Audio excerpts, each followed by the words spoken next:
Hi, everybody. In the previous episodes, we saw the difference in opinion of a Gen Z and a Gen X. However, in this episode, we would be taking opinions of two millennials, myself, Samriddhi Sareen, and my friend Malvika, who would be giving their take on life as a millennial and a lawyer. Hi everybody. So welcome back to our new podcast series. And today we have two millennial advocates, Malvika Singh and Samriddhi Sareem. So my first question: what's the one generation habit you judged first but later adopted? Malvika, please. Oh, you mean the Gen Z habit? Yes. I think that has to be the fun quotient because Gen Z seems to be very high on the fun aspect of life. So, as a millennial, I had a fear of missing out at work. And now I think I've learned a bit from them and tried to incorporate more fun into my work life. That's a nice answer. So what about you, Samriddhi? I believe initially I was a little paranoid about using the AI, the artificial intelligence technologies, since there are a lot of apps that have come into picture. I was more into wanting to explore my own thoughts and knowledge into the drafts that I do and a lot of other things, legal work or in any other aspects. However, I what I saw is that using artificial apps of artificial intelligence, AI apps, into my own work has given it a lot of good framework and has increased the productivity also. I'm still to adopt AI. Still learning, by the way. Yes, still learning. So my next question will be: what's one millennial habit Gen Z should actually learn from you, Malvika? I think it has to be patience and perseverance because we are a generation of work professionals that have survived hostile work environments with a lot of competition and I think that somewhere has fine-tuned our personality and I think that shows in our work also. So I think patience is, I mean, this taking your time with things and persevering through the hardship of work. You know, that is something Gen Z can learn from us. So I'm representing Gen Z, so I have a little point to it. It will take time for us to have patience. Everybody in their profession are a bit, they want results first, and I think that with time only we can learn this. So what about you, Samantha? I believe that we were very focused and were very passionate towards our work. We were very driven to the fact that we have to maintain the consistency, and there was not a lot of validation we sought from outside world, but from within ourselves. However, as in what I see from Gen Zs is they've been seeking a lot of validation from social media and from a lot of other people rather than exploring their own capabilities.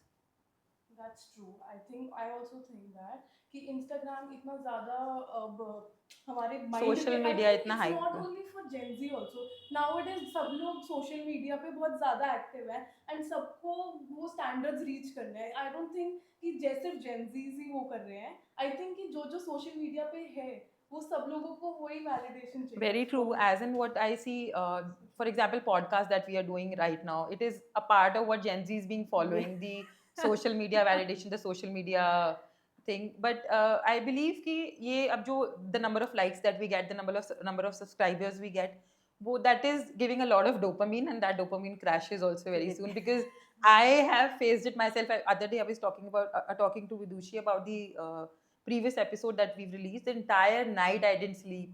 I was so high on dopamine. I said, Vidushi, how you guys handle it? I was so high on dopamine that I couldn't sleep the entire night. So that is something So I that think we are really struggling to handle still. a lot of people are now consciously choosing to remove themselves from social Very media true, for very this true. particular I reason. do that digital Detox. detoxification for 2 days a week, every week. So it's nothing about Gen Z and Gen X. It's for social, just people just who are on Instagram. People in social general. media in general. Very Social true, very media. true. Okay. Third question will be: what's your opinion on Gen Z saying mental health comes first?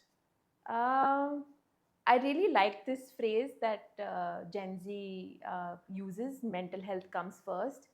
But also, somewhere I fear that, uh, this phrase is overused, and we are now probably raising ourselves to be more fragile. This is a very overused phrase by Gen Z. While I like the fact that they put mental health first, but at the same time, it exposes us to more fragility, and we are not able to see our own strength because as Gen X has seen a lot of pain, and that pain has been passed on to millennials, and then you know how the generational pain works. But at the same time, you should not lose fact of the accountability for your own pain and your own responsibility towards your healing. So while you can, you should put it first, but it should not become an excuse for becoming more fragile. That's what I think. I also second that. What about you, Salim? I believe that we wore hustle as a badge of honor. We millennials have always wore hustle as a badge of honor. However, Gen Zs have really defined and differentiated their opinions on certain things. For example, I know for a fact that when we were working, we were into this. We initially joined the professions. I'll speak for myself that my emotions were all over the place. I couldn't really specify. Was it anger, frustration, exhaustion? What was it? But Gen Zs, on the other hand, have really struck a work life balance, and they know what is it, how are they feeling, why are they feeling, and how to navigate their way in and out of it. So that is really appreciable what I find about the Gen Zs. They know a thin line between hustle, their self respect, their emotions, prioritizing it, navigating a way out of it in and out. So that's really appreciable of you guys. Okay, nice. Nice to hear that from millennials. Okay. So, do you think Gen Z wants work-life balance or just less work? Um, I think they don't understand the concept of balance, because uh, this is where the misguided notion of okay, your work has to balance your personal life. To my mind, if you're showing up in your personal life and if you're showing up in your work life every single day consistently, then the question of balance doesn't arise.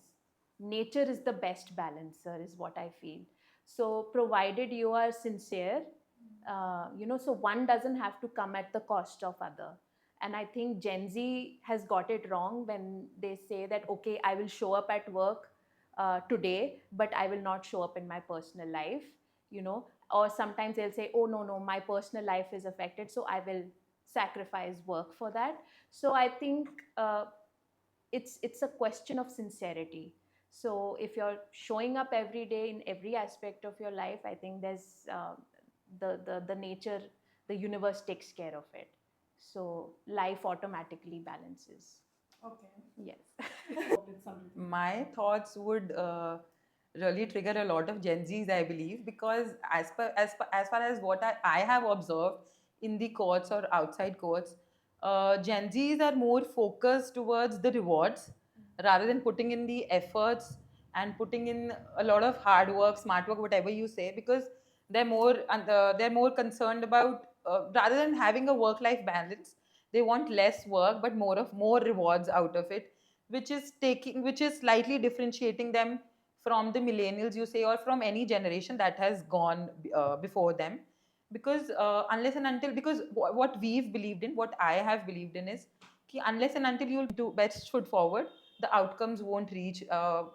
Even for that matter, you have to do pro bono matters, or you have to focus on more appearances and filing rather than whatever you are being paid or even not paid. But Gen Zs, I believe, are focusing more on joining the offices or joining the professions where at least they've been given stipend from the very initial stages itself. Uh, Also, because I've seen a lot of my friends or a lot of my juniors passing out from the college, joining corporate offices, considering they know that litigation is Not paid, not paying not lucrative. from the very initial stages. Because when I joined the office, we were not paid from the very initial stages we joined, but eventually we knew it for a fact that if we learn and we'll sharpen our skills, we would be paid as much as what a senior is being given at one point in time. But Gen Zs, for that matter, are more concerned about the rewards than the work, is my opinion. Rest, I may So, Uh, okay. Heard a lot of feelings also I've on this. heard both of you. Just a small something to say on this. Um, I think Gen Z know their worth. Okay, we don't want to be exploited. We just have we speak out loud for our rights, because maybe we are not too afraid to shy away from our rights. Maybe we think that we're capable of something, and because from so many generations, people are exploiting, seniors are exploiting their juniors. So maybe we just want to be heard and to be paid, because getting paid is our right. And I think every person is different. You can't generalize Gen Zs as they don't work, or maybe they are running away from work. Every individual is different, what I feel is. Very So true, very Gen true on Zs that. are not categorized as not working It's- hard. We have a triggered Gen Z here. Yes, No, no, as I'm in not what triggered. we've I'm not triggered. I'm as in not what triggered. we've I'm discussed just in the previous episodes, we really envy your availabilities, your options, your mindset, because actually we didn't have that mindset when we started this profession, or when we were in the initial I stages of think it. Gen Z knows how to occupy space, Very true. right? Because when I walked in, you know, when the way we were groomed and taught, and what we learned was to occupy less space and Give more of follow productivity. follow the senior and obey the directions. And I think at the very fag end of, you know, kind of going through this rigmarole, we were given the true responsibility of handling a case. But you know, at the same time, that somewhere, you know, kind of did sharpen our skills. But yes, the fact that Gen Z wants to own their space, I think that's really They've carved out commendable. a space for themselves at the Yes. very At the initial very stages. yes, I think that, you know, this exploitative mindset that still exists in our profession today, I think that's somewhere it will change with Gen yeah, Z. we have just raised our voice on exploitation. Yes. People like millennials were suffering from it, and we just raised our voice because That- we that don't this- I this believe should that not is work. that is Yeah, what you this said. should Na? not We work. were wearing the badge of hustle as a badge of honor. Yeah. That is the only way we knew out of. So moving on, has being a lawyer become more about branding now? Uh, this is a complex question. I'll tell you why. Because it's not so much about the branding, it's about the clientele that you establish. So, your first case, even though you may be a commercial lawyer, but somebody approaches you for a regular bail. So, is it that you will turn away that client? No. A good lawyer will never turn away a client, right? So, it's the kind of clients that approach you, it's the clientele which will eventually become Eventually. your brand. So, and at the same time, the area of practice, because law has several areas of practice. So somewhere I feel that you don't really get to choose your brand when you are starting out on your own. It's a different thing that, okay, you joined a senior's office and, you know, you eventually were handed the entire office, and, you know, that kind of became your brand. But as a first generation, or if you're just starting out, the client will decide your brand. Right. Is what I feel. Truly said. Truly said. What I about will you, also Samriti? second for what Malvika said, because coming from an office where we did not work in a specific area, we have worked in all spheres of litigation, whether it's criminal, service matters, civil matters, or for that matter, taking up matters for the tribunals, district courts. We've worked in all spheres. Our senior has trained to work in all spheres, because then only you'll be able to navigate your way that which area do you really want to go in. So that has also really helped in my practice, because I believe if I would have constrained myself to any specific stream, criminal or civil, or for that matter, any particular stream, I would have lacked work, considering, for that matter, considering that I'm a first generation lawyer. And if I'll restrict my work to particular specific area, that will obviously decrease the amount of work I'll get. And also the fact that as in how we say, जो दिखता है वही बिकता है. I remember getting few of my initial cases only after when I was arguing in the court, and the clients have seen me argue and they approached me later outside the court for doing their matter. So branding really works. Your presentation, your preparation towards a matter, and the way you execute it, it really, really works. And I think somewhere your court appearances, which courts you're appearing in, Yes. and where you seem to have acquired a Made a certain- substantial face value. I think that really decides your clientele, and then your clientele decides your brand. So it's a complex mix of then you turn out to things. be you're a Yes. criminal lawyer or a civil Yeah. lawyer. Because for that matter, I know for myself I am a lawyer because I do all kind of matters only because I've worked and learned all spheres of it. So a very simple thing. So I have my PhD degree in criminal laws, but I identify as a commercial lawyer. So the same thing that Right. Samriddhi says, that you have to explore all the areas and then decide, okay, what is your identity as a lawyer. So mine seems What to are you be more interested in? Yes. What keeps you intact? and at the same time, it's not that you may be getting those cases. So True. I can feel that, and I can identify as a brilliant commercial lawyer, but it's possible the reliances will still go somewhere else and not pick me. And also with So- the millennials, whatever matter we get, we study and become that lawyer. We Yes. become that sphere of lawyer. So your client chooses you, you don't choose your client. True that. True. So, how do you protect your personal life from the legal stress? Honestly, having children has really helped me, because before I had children, my stress levels were too high.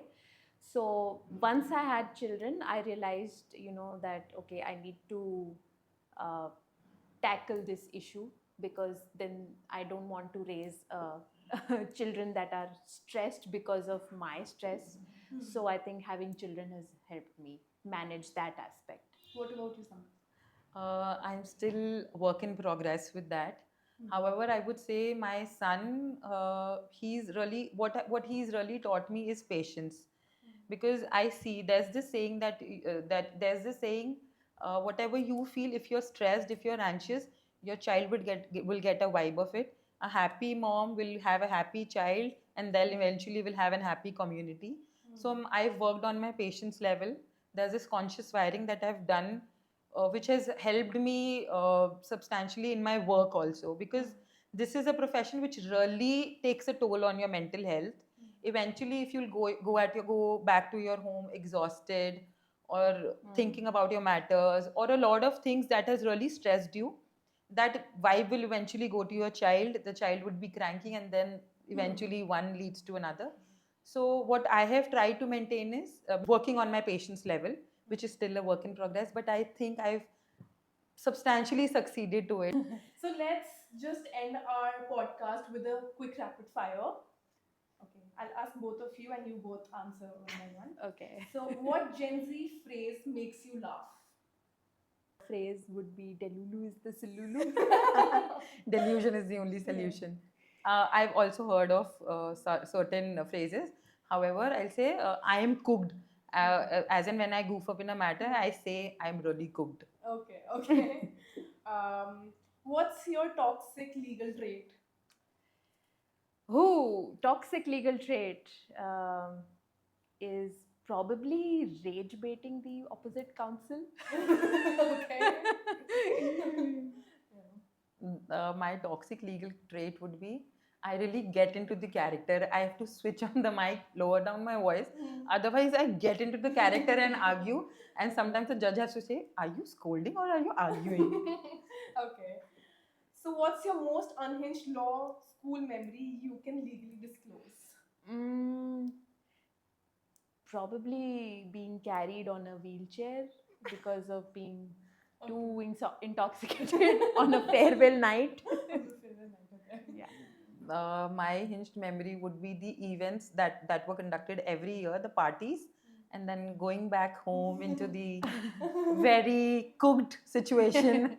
What's worse, a judge interrupting you or a Wi-Fi lag during the virtual hearings? Wi-Fi lag, and then the Eventually, judge. the judge cutting you Yes. off. I would second the answer: the Wi-Fi lag, and eventually the judge cutting you off. It was a very interesting podcast, and I hope you guys like it. Please let us know your feedback in the comment section.